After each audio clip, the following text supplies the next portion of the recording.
Movie शुरू होती है तो हमें सिद नाम का एक आदमी दिखाया जाता है जो कि अभी अभी सोकर उठा था। उसकी फैमिली में कोई भी नहीं था और ना कोई उसका दोस्त था। सिद एक एनिमल कंट्रोल डिपार्टमेंट में काम करता था और वही जानवर उसके दोस्त थे। उसकी बस यही जिंदगी और अपने काम पर जाता और वहाँ से सीधा घर आ जाता। ना उसे सोशल लाइफ में इंटरेस्ट था और ना ही उसे अपनी पर्सनल लाइफ में इंटरेस्ट था। एक दिन जब वो अपना काम खत्म करके ऑफिस से घर जा रहा होता है तो बस में उसे एक लड़की दिखाई देती है। सिद उसके पास जाता है और उसे हाय कहता है, लेकिन वो लड़की उसे बिल्कुल भी नहीं पहचानती। सिद उसका नाम हॉली लेकर उसे पुकारता है और बताता है कि हम दोनों एक साथ हाई स्कूल में पढ़ चुके हैं। लेकिन हॉली को सिद बिल्कुल भी याद नहीं था। हॉली के पास एक डायरी होती है और सिद के पूछने पर वो उसे बताती है कि वो रोज इस पर अपना जर्नल लिखती है। इसी दौरान सिद के दिल में हॉली के लिए फीलिंग्स आ जाती हैं और वो उससे कॉफी पर जाने के लिए पूछता है। लेकिन हॉली उसे बताती है कि वो एक रेस्टोरेंट में काम करती है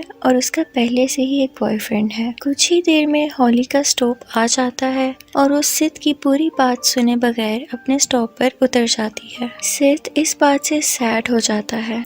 एट लास्ट वो अपने घर पहुंचता है। सोशल नेटवर्किंग साइट पर हॉली के बारे में कुछ इन्फॉर्मेशन इकट्ठी करता है और उसे उसकी प्रोफाइल मिल जाती है और नेक्स्ट मॉर्निंग रोज की तरह वो एनिमल कंट्रोल ऑफिस जाता है। वहाँ वो अपने कोवर्कर और सिक्योरिटी गार्ड नेट से एक बात पूछता है कि वो कैसे किसी लड़की को इम्प्रेस कर सकता है, जिस पर नेट उसे बताता है कि वो कॉन्फिडेंट रहे क्योंकि लड़कियों को कॉन्फिडेंट लड़के पसंद आते हैं। बातों बातों में एक डॉक्टर सिद को बुलाती है और उसे कहती है कि लेक्सी नाम की एक जर्मन शेफर्ड डॉग को वो लेकर आए क्योंकि वो काफी टाइम से बीमार थी और वो सिद से काफी अटैच थी। सिद उस डॉग को डॉक्टर के पास लेकर आता है और वो डॉक्टर उसे एक जहरीले इंजेक्शन से मारने लगता है क्योंकि वो बहुत टाइम से बीमार थी और एनिमल कंट्रोल का एक्सपेंस यानी खर्चा भी बहुत बढ़ा रही थी। डॉक्टर सिद को ऑफर करता है कि अगर तुम इसे ले जाना चाहते हो तो तुम इसको लेकर जा सकते हो, लेकिन वो उसकी देखभाल यानी हिफाजत कैसे कर सकता था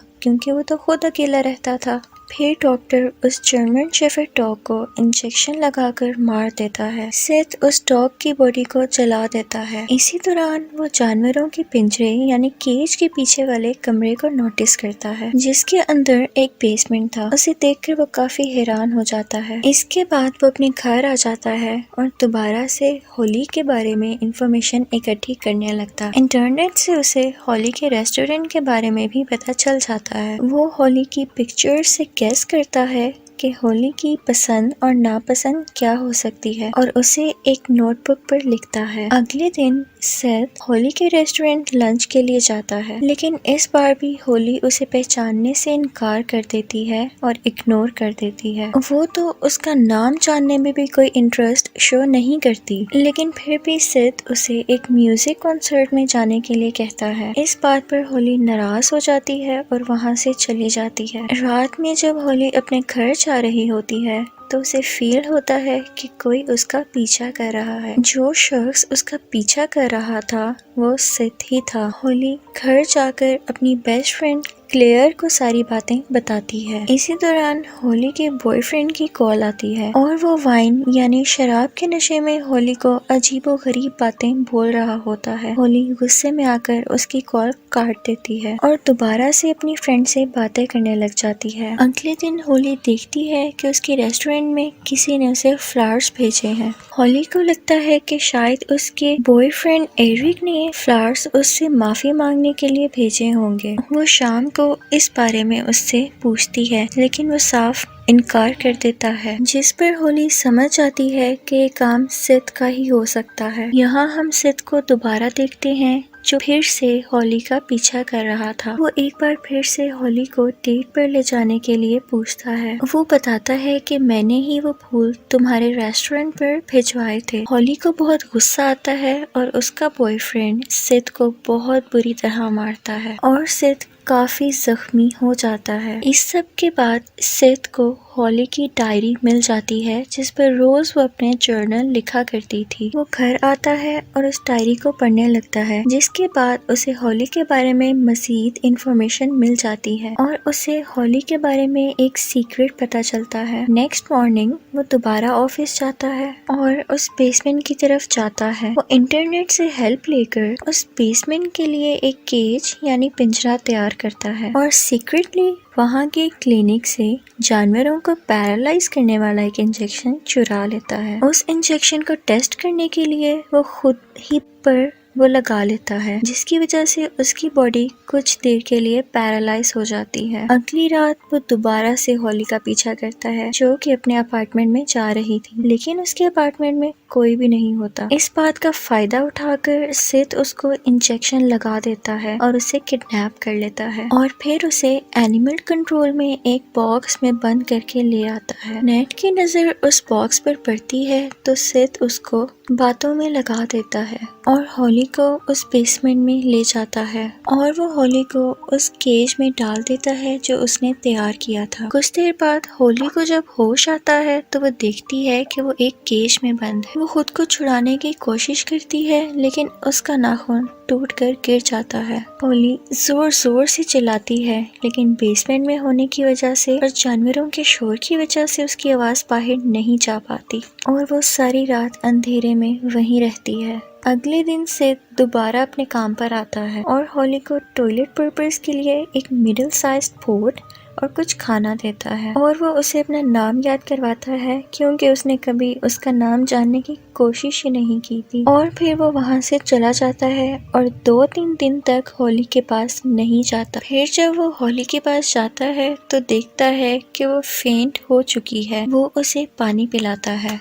वो उसे खाना देकर वहाँ से जा रहा होता है कि हॉली उसे रोक लेती है, लेकिन वो नहीं रुकता और वहाँ से चला जाता है। वो वहाँ पर बिल्कुल अकेली थी और उसे अपनी फ्रेंड क्लेयर दिखाई देती है जो असल में वहाँ पर थी ही नहीं। वो सिड के दिए हुए टॉयलेट को यूज नहीं करना चाहती थी, लेकिन फिर भी उसे वो पोट यूज करना पड़ा। मीनवाइल हॉली के पाँव के पास एक चूहा आ जाता है। पहले तो वो डर जाती है लेकिन फिर उसे कुचलकर मार देती है। यहाँ हम हॉली को बहुत ही ज्यादा गुस्से में देखते हैं। अगले दिन सिड वहाँ आता है तो हॉली उससे पूछती है कि क्या तुम मुझे मारना चाहते हो, तो उस पर सिड उसे जवाब देता है कि नहीं, मैं तुम्हें मारना तो नहीं चाहता लेकिन वक्त आने पर मार भी सकता हूँ। वो उसे बताता है कि मुझे तुमसे पहली ही नजर में प्यार हो गया था और मैं यहाँ तुम्हें मारने के लिए नहीं बल्कि बचाने के लिए लाया हूँ। और ये कहते ही सिड वहाँ से चला जाता है। सिड उस बेसमेंट रूम से निकल रहा होता है तो नेट उसको नोट कर लेता है,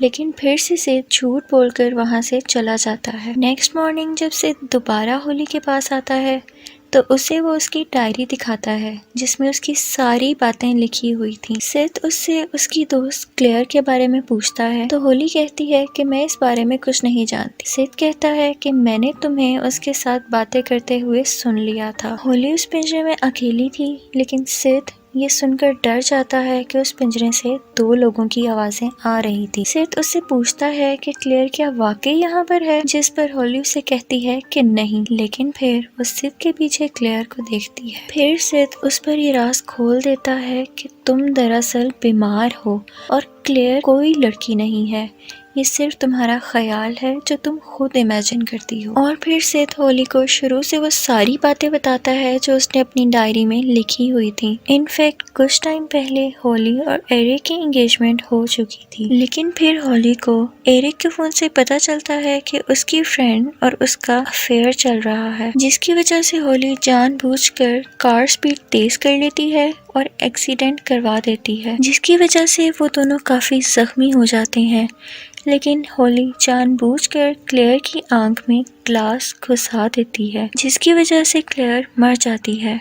हॉली सिड को बताती है कि मैं एक राइटर हूँ और जो भी इस डायरी में लिखा हुआ है वो जस्ट फिक्शनल स्टोरीज हैं। सिड उससे कहता है कि मुझे भी यही लगा था कि ये सब फिक्शनल स्टोरीज हैं। फिर वो बताता है कि इसीलिए मैं पुलिस स्टेशन गया और मुझे क्लेयर की डेथ के बारे में सब कुछ पता चल गया और तुम्हारा पीछा करने के काफी दिन बाद मुझे ये भी पता चला कि तुम्हारी वजह से बहुत से लोगों की डेथ्स हुई हैं। इस बात का जिक्र उसने अपनी डायरी में किया है। उसने उसने काफी लोगों को जिंदा जलाया और काफी लोगों का गला दबाकर उन्हें मार दिया। सिद होली को बताता है कि वो उसे इसलिए यहाँ लेकर आया है ताकि वो और लोगों को ना मार सके और पुलिस और दुनिया वालों से बची रहे। और ये कहते ही वो वहाँ से चला जाता है। अगले दिन जब सिद होली के पास आता है तो उसे उसके बिहेवियर में कुछ चेंजेस नजर आते हैं। वो अपनी बॉडी को साफ कर रही थी। सिद उससे उन मर्डर्स के बारे में पूछता है, लेकिन होली उसका ख्याल भटकाती है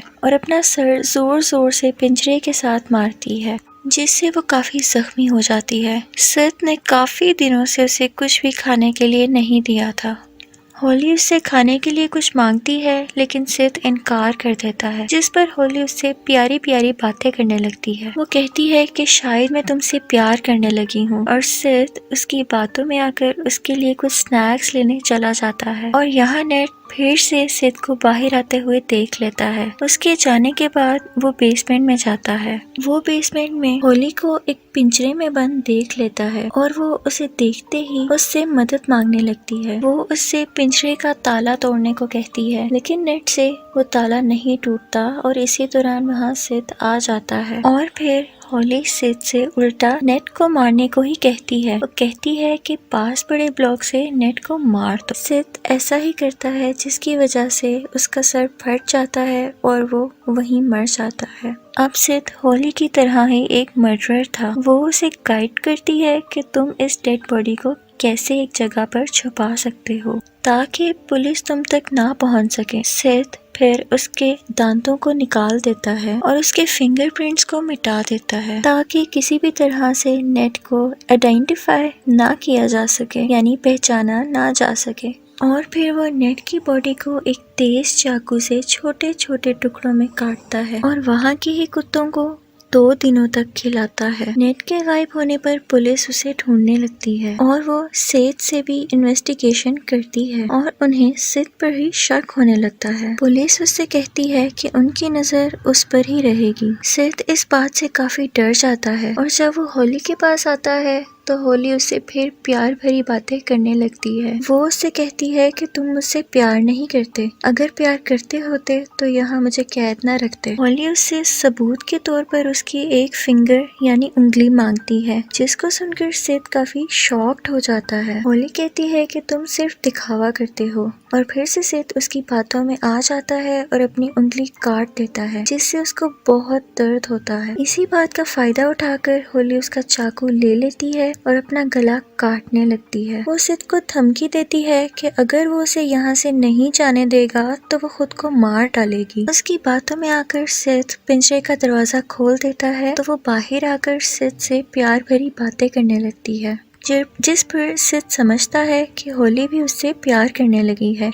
लेकिन होली उसी के चाकू से उसका गला काट देती है और वहाँ से चली जाती है। कुछ दिनों बाद हम होली को एरिक के साथ देखते हैं और उसकी फिक्शन स्टोरी भी पब्लिश हो चुकी थी, लेकिन एरिक अभी भी उसे चीट कर रहा था। फिर एक दिन होली अपने अपार्टमेंट से निकलकर एक वेयर हाउस में जाती है। वहाँ एक पिंजरे में बहुत अजीबोगरीब और गंदा आदमी था और उसकी एक उंगली कटी हुई थी। ये आदमी और कोई नहीं बल्कि सिद था। उसकी हालत बहुत ज्यादा बुरी थी और उसे पहचानना बहुत मुश्किल हो गया था। और इसके आगे कुछ नहीं दिखाया जाता और मूवी यहीं पर खत्म हो जाती है।